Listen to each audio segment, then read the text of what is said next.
This project is traffic light with vehicle density. Here hardware connections are Arduino and its daughter board along with power supply. Here 4 IR sensors connected to Arduino digital pins and 4 road traffic LEDs connected to Arduino digital pins respectively. Now power on this.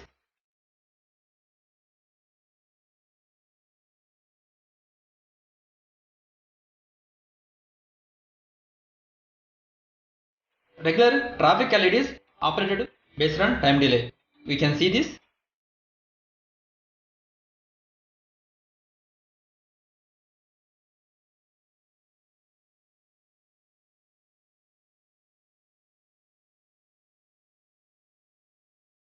Here this is the road 1, road 2, road 3 and road 4.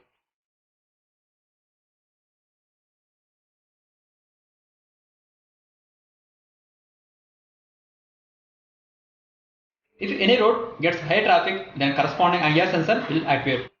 When green light comes to that particular road, means it allows traffic based on vehicle density.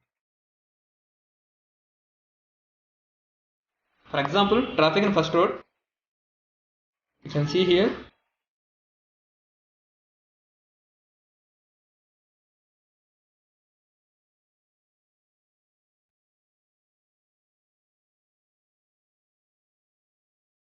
If traffic in second road,